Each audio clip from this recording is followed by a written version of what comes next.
Pakistan is holding general elections on Thursday, a vote that critics say can be neither free nor fair. The former Prime Minister, Imran Khan, he's in prison and he can't run for office. Members of his PTI party claim that they're facing harassment. The United Nations High Commission for Human Rights is calling for calm.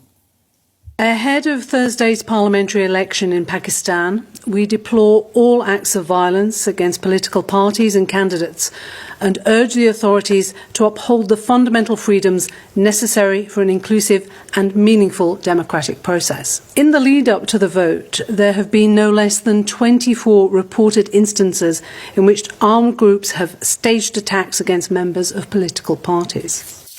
That was Liz Throssell of the UN High Commission for Human Rights. Some observers believe the biggest threat to Pakistan's democracy is the military. The army has ruled the nation for about half of its existence since Pakistan was formed back in 1947. And critics claim the military has already decided who will win power this time. Pakistan's military is on high alert.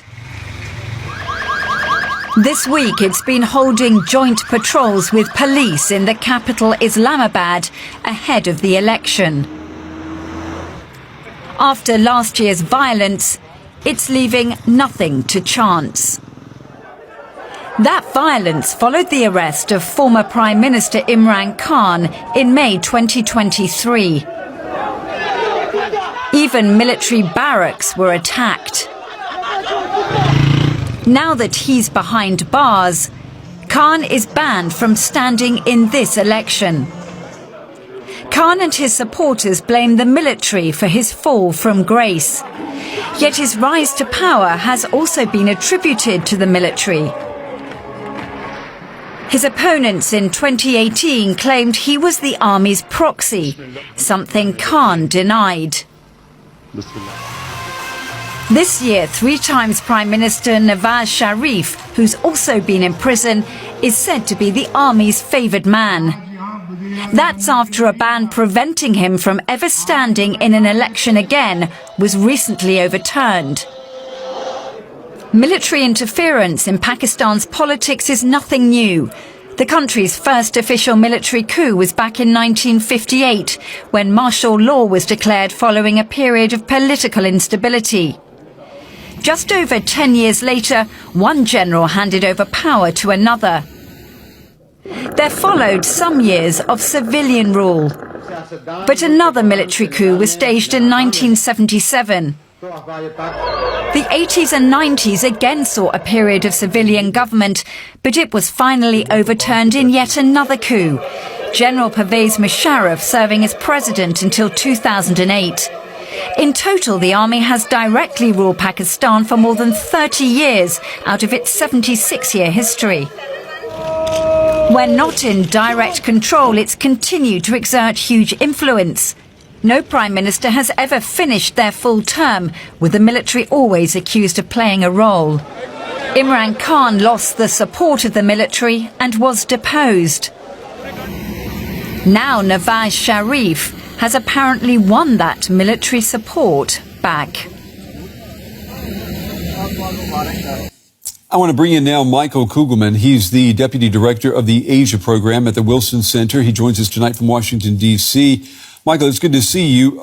Are we going to see free and fair elections in Pakistan, or is it, as many are saying, is the military pulling the strings here? Well, I think that, unfortunately, no matter what happens on Election Day itself, it's already clear that these elections will not be free and fair, and that is because of the non-level playing field in the electoral environment. As we've seen for many months, the PTI, the party of Khan, has faced severe crackdowns, as you recounted in your report, arrests and jailings of leaders as well as supporters. pressure on the media to prevent the party's campaign activities from being covered. It's a playbook that we've seen, unfortunately, many times in the past when it comes to pre-election environments in Pakistan. It's happening again now. And, PTI is a party that's a significant party, has a lot of public support, but it's really been hollowed out, and it's not going to have a fair chance to contest the elections, which suggests to me that we already know the elections are not going to be free and fair. We're not talking, though, about a military coup as we've seen in the past years. So talk to me, or describe, if you could, what exactly does the military exerting power in Pakistan, what is that going to look like?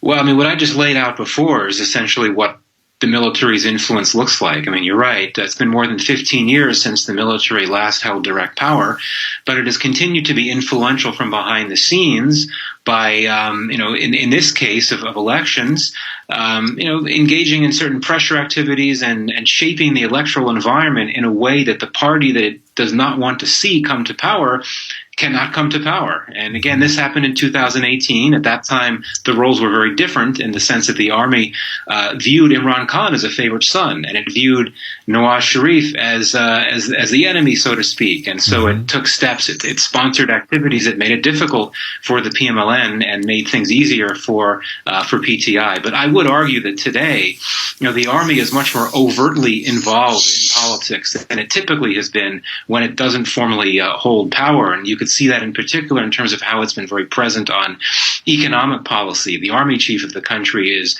personally driving policies meant to focus on economic recovery. And, we're talking about an unelected official here who is essentially the most powerful political player in Pakistan. That's not good for democracy. It's not good for democracy, and it calls into question the role of the voters here.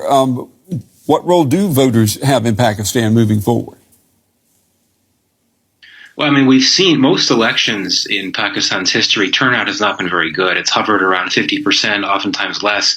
There have been a few exceptions where turnout's been very high, but now in particular, there are concerns that turnout will not be very high just because there's so much skepticism and cynicism about politics. And in the case of Khan's party, I think that many will struggle to get out there. That many of them say they want to vote, but we've seen that when Khan's party has tried to mobilize and hold campaign activities, they're broken up. So many supporters have been arrested. So that's going to be tough. But here, I think you have to highlight the issue of young people.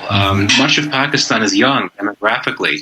So if PTI is to have any chance of trying to make a dent in what appears to be a clear victory by PMLN, you're going to need to have young voters out there because Khan's party does draw a lot of support from young people. So if they get out there, that could bode well for PTI, at least in terms of making a dent in what PMLN is trying to do.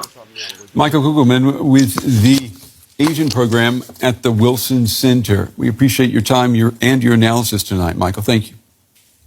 Thank you.